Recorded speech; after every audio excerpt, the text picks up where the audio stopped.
ये history minor का important question है, 1 मार्क्स के लिए ये सब्जेक्टिव टाइप क्वेश्चन है। तो पहला इंपॉर्टेंट टॉपिक है कनिष्क, गांधार कला और मथुरा कला। इससे से रिलेटेड कुछ यहाँ पे क्वेश्चन दिए गए हैं जो 1 मार्क्स के लिए बहुत इंपॉर्टेंट होते हैं, एग्जाम में आने वाले होते हैं। तो पहला है कनिष्क किस वंश का शासक था? तो वो कनिष्क कुषाण वंश का शासक था। दूसरा, कनिष्क की राजधानी कौन सी थी? तो कनिष्क की राजधानी पुरुषपुर है, जो अभी वर्तमान में इसे पेशावर कहा जाता है। थर्ड, कनिष्क ने किस बौद्ध सम्मेलन का आयोजन किया? तो उन्होंने चौथे बौद्ध सम्मेलन का आयोजन किया था। चौथा बौद्ध सम्मेलन कहाँ हुआ? तो कश्मीर के कुंडल वन में चौथे बौद्ध सम्मेलन का आयोजन किया गया था। चौथे बौद्ध सम्मेलन की अध्यक्षता किसने की? तो वसुमित्र ने की थी। छठा, कनिष्क के काल में बौद्ध धर्म का कौन सा संप्रदाय फैला? तो महायान संप्रदाय फैला था। सातवां, कनिष्क का नाम किस अभिलेख में प्रमुखता से मिलता है? तो रब्बातक अभिलेख में मिलता है। ये बहुत ही इंपॉर्टेंट है कि कनिष्क का नाम सबसे पहले किस अभिलेख से मिलता है? तो ये रब्बातक अभिलेख से मिलता है। आठवां, कनिष्क ने किस ऋषि को संरक्षण दिया था? तो अश्वघोष को दिया था। नौवां, कनिष्क का संबंध किस सिक्का प्रणाली से था? तो स्वर्ण और तांबे के सिक्कों से था। गांधार कला किस शैली से प्रभावित थी? तो यूनानी, रोमन शैली या तो फिर हेलेनिक शैली से प्रभावित थी। नेक्स्ट, गांधार कला की प्रमुख विशेषता क्या थी? तो यथार्थता और विदेशी शैली का प्रभाव ही इसकी प्रमुख विशेषता थी। गांधार कला में बुद्ध की मूर्तियों का चेहरा कैसा दिखाया गया था? तो ग्रीक देवता जैसा दिखाया गया था, यानी यूनानी देवता अपोलो के समान ही उसका चेहरा सुंदर था। नेक्स्ट, गांधार कला मुख्यतः कहाँ विकसित हुई थी? तो ये अफगानिस्तान और पाकिस्तान के क्षेत्र में विकसित हुई थी। नेक्स्ट, मथुरा कला किस शैली की प्रतिनिधि थी? तो ये भारतीय शैली की प्रतिनिधि थी।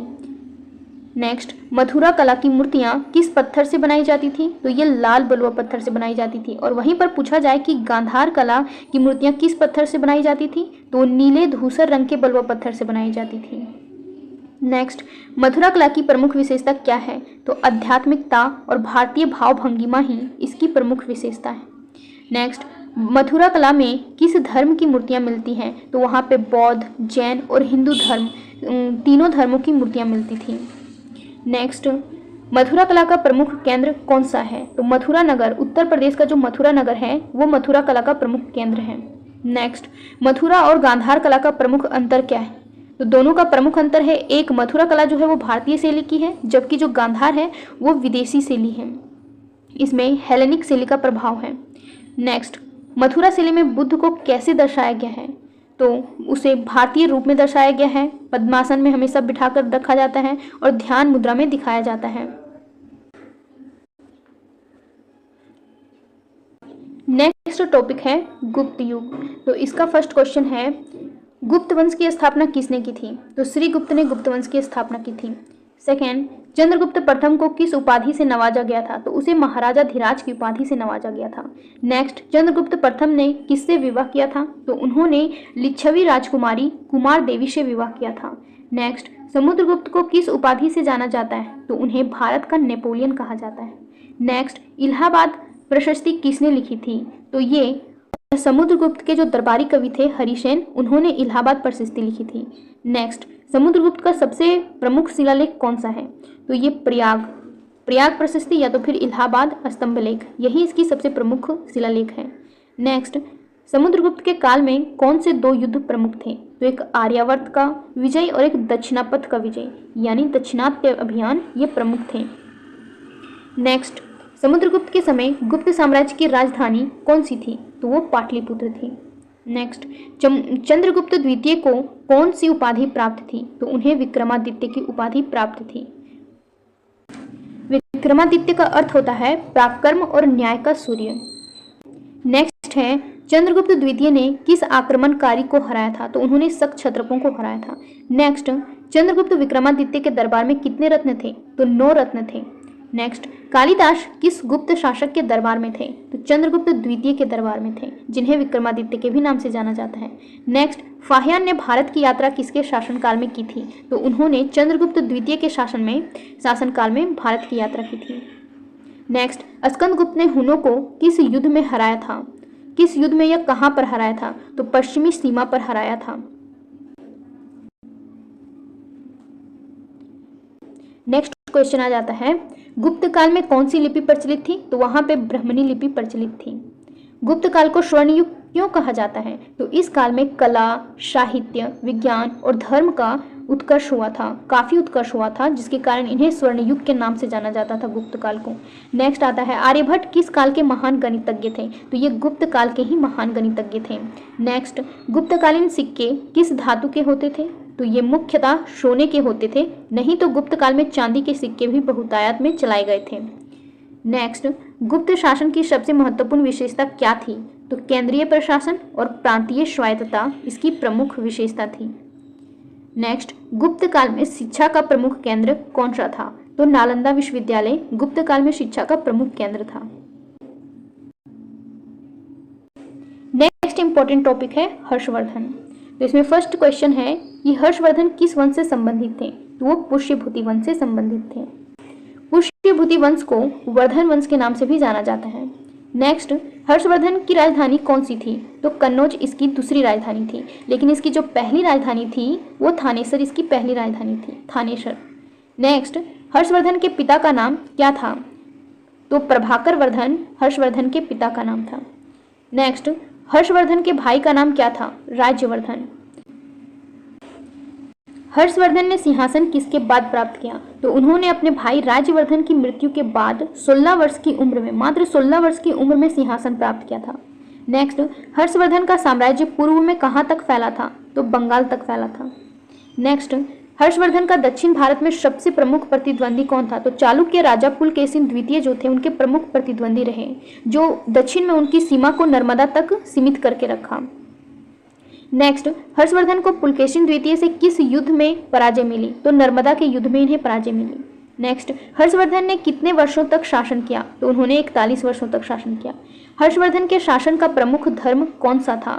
तो प्रारंभ में वो तो शैव धर्म के थे, लेकिन बाद में उन्होंने बदलकर बौद्ध धर्म अपना लिया था।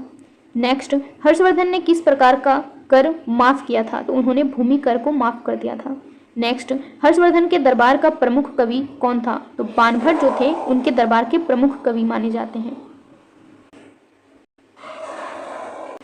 नेक्स्ट है, बाणभट्ट ने हर्षवर्धन की जीवनी किस ग्रंथ में लिखी? तो हर्षचरित्र जो है वो बाणभट्ट की रचना है, जिसमें हर्षवर्धन की जीवनी लिखी हुई है।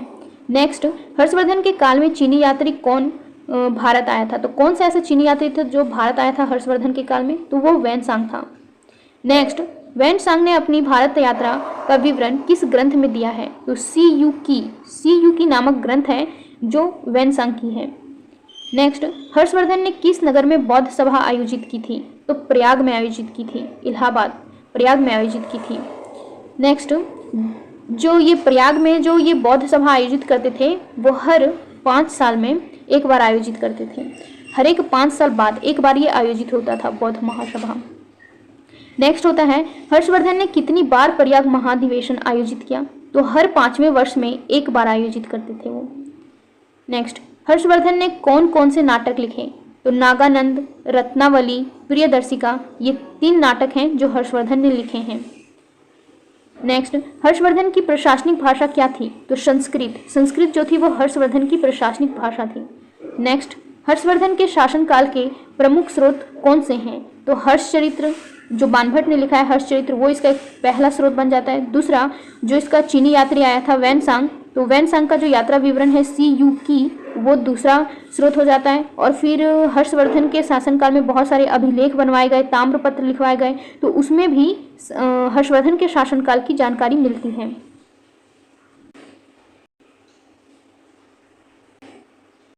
अब नेक्स्ट इंपॉर्टेंट पॉइंट आता है चोल वंश। इसमें इसका पहला इंपॉर्टेंट क्वेश्चन है, चोलों की राजधानी कौन सी थी? तो तंजावुर जो थी ये चोलों की राजधानी थी। नेक्स्ट, चोल वंश का सबसे प्रसिद्ध राजा कौन था? तो राजराज चोल प्रथम जो थे वो चोलों के सबसे प्रसिद्ध राजा थे।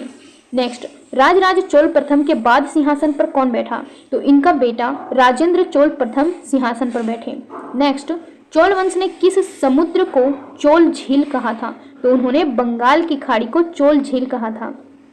नेक्स्ट, राजेंद्र चोल प्रथम ने अपने विजय अभियान में कहां तक सेना भेजी थी? तो उन्होंने गंगा घाटी से लेकर दक्षिण पूर्व एशिया तक अपनी सेना भेजी थी। उन्होंने नौसेना अभियान भी चलाया था दक्षिण पूर्व एशिया की तरफ अधिकार करने के लिए। उनका प्रभाव उन देशों पर भी था। नेक्स्ट, चोलों के समय जल कर का क्या महत्व था? तो सिंचाई और जल संसाधन के लिए लिया जाता था। ये जो जल कर था वो सिंचाई और जल संसाधनों के लिए लिया जाने वाला कर था। नेक्स्ट, चोलों का प्रशासन किस प्रणाली पर आधारित था? तो ये केंद्रीकृत प्रशासन प्रणाली पर चोलों का शासन आधारित था। नेक्स्ट, चोलों के समय किस स्तर पर स्वशासन था? तो ग्राम स्तर पर भी स्वशासन था चोलों के समय, जिसे स्थानीय स्वशासन के नाम से जाना जाता था। नेक्स्ट, ग्राम सभा को चोल प्रशासन में क्या कहा जाता था? तो सभा या तो फिर उर कहा जाता था। नेक्स्ट, चोलों ने किस मंदिर का निर्माण करवाया था जो यूनेस्को विश्व धरोहर है? बृहदेश्वर मंदिर और तंजावुर मंदिर। बृहदेश्वर मंदिर जो तंजौर में स्थित है यानी तंजावुर में स्थित है, वो यूनेस्को विश्व धरोहर में है। नेक्स्ट, बृहदेश्वर मंदिर किस राजा ने बनवाया था? तो राजराज चोल प्रथम ने बृहदेश्वर मंदिर को बनाया था। नेक्स्ट, चोल काल में मंदिर किसके केंद्र होते थे? तो ये धार्मिक, सांस्कृतिक और आर्थिक गतिविधियों के केंद्र होते थे। नेक्स्ट, चोलों की प्रमुख भाषा कौन सी थी? तो तमिल जो है वो चोलों की प्रमुख भाषा थी। नेक्स्ट, चोल काल में किस लिपि का उपयोग होता था? तो तमिल ब्राह्मणी लिपि का प्रयोग होता था। चोल प्रशासन में भूमि की माप का क्या तरीका था? तो सटीक सर्वेक्षण और वर्गीकरण प्रणाली। नेक्स्ट, चोल प्रशासन में कौन से पदाधिकारी कर वसूलते थे? तो कर गृह अधिकारी जो थे चोल शासन में कर वसूलने का कार्य करते थे। नेक्स्ट, चोलों के काल में कौन सी नदियां सिंचाई के लिए प्रमुख थी? तो वो कावेरी नदी थी। नेक्स्ट है, चोलों की नौसेना कितनी शक्तिशाली थी? तो दक्षिण भारत की सबसे शक्तिशाली सेना बोला जाए तो वो चोलों की ही नौसेना थी। नेक्स्ट इंपॉर्टेंट टॉपिक है पल्लव वंश। इसका फर्स्ट क्वेश्चन है, पल्लवों की राजधानी कौन सी थी? तो ये कांचीपुरम थी। और चोलों की राजधानी कौन थी? तो वो तंजावुर यानी तंजौर है। नेक्स्ट, पल्लव वंश का सबसे शक्तिशाली शासक कौन था? तो वो नरसिंह वर्मन प्रथम था। नेक्स्ट, महेंद्र वर्मन प्रथम किस वंश का शासक था? तो ये पल्लव वंश के शासक थे। महेंद्र वर्मन प्रथम ने किस धार्मिक संप्रदाय को अपनाया? तो वो जैन से शैव धर्म में परिवर्तित हुए थे। नेक्स्ट, नरसिंह वर्मन प्रथम को किस युद्ध में विजय मिली थी? तो चालुक्य राजा पुलकेशिन द्वितीय के विरुद्ध। इन्होंने सर्वप्रथम नरसिंह वर्मन जो ही थे उन्होंने पुलकेशिन द्वितीय को हराया था, उसे पराजित किया था। नेक्स्ट, पल्लव शासकों ने किस भाषा को राजकीय संरक्षण दिया? तो संस्कृत और तमिल भाषा को राजकीय संरक्षण दिया था। नेक्स्ट, पल्लव कालीन मंदिर निर्माण की प्रमुख शैली क्या थी? तो वो द्रविड़ शैली थी। नेक्स्ट, महाबलीपुरम के रथ मंदिर किस वंश के देन है? तो वो पल्लव वंश की देन है। नेक्स्ट, पंच मंदिर किस स्थान पर स्थित है? तो वो महाबलीपुरम में स्थित है। पल्लव शासक किस धर्म के अनुयायी थे? तो वे शैव धर्म के अनुयायी थे। पल्लव काल में किस कला का विकास हुआ? तो शिल्प कला और वास्तुकला का विकास हुआ था। कांचीपुरम किस रूप में प्रसिद्ध था? तो वो शिक्षा और संस्कृत का केंद्र माना जाता था कांचीपुरम। नेक्स्ट, पल्लव शासकों ने किस यूनानी दूत का स्वागत किया था? कोई ज्ञात यूनानी दूत नहीं, पर चीनी यात्री तो था। पल्लवों ने किस क्षेत्र में सबसे पहले शिला मंदिरों का निर्माण कराया? तो महाबलीपुरम वाले क्षेत्र में। नेक्स्ट, पल्लव काल में शिक्षा के प्रमुख केंद्र कौन से थे? तो कांचीपुरम और महाबलीपुरम ये दो प्रमुख नगर थे जो शिक्षा के केंद्र थे। नेक्स्ट, महाबलीपुरम के मंदिर किस पत्थर से बने हैं? तो वो ग्रेनाइट पत्थर के बने हुए थे। नेक्स्ट, पल्लव काल में चित्रकला का एक उदाहरण क्या है?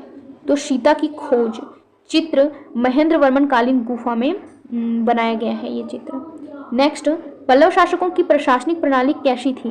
तो वो केंद्रीकृत और संगठित प्रशासनिक प्रणाली थी। नेक्स्ट, पल्लवकालीन अभिलेख किस लिपि में लिखे गए थे? तो वो ग्रंथम लिपि में लिखे गए थे। नेक्स्ट, पल्लव वंश का अंतिम प्रमुख शासक कौन था? तो अपराजित वर्मन। सबसे इंपॉर्टेंट क्वेश्चन है कि पल्लव वंश का सबसे अंतिम प्रमुख शासक कौन था? तो अपराजित वर्मन जो है वो प्रमुख शासक है जो अंतिम है। तो यहीं पर सारे क्वेश्चंस की दी एंड होती है। ये सारे क्वेश्चन इंपॉर्टेंट हैं जो एग्जाम में 1 मार्क्स के लिए इम्पॉर्टेंट हो सकते हैं। तो एक बार इन सारे क्वेश्चंस को एक नज़र में देख लेने के बाद अगर एग्जाम में आएगा तो इन्हें हम बना सकते हैं।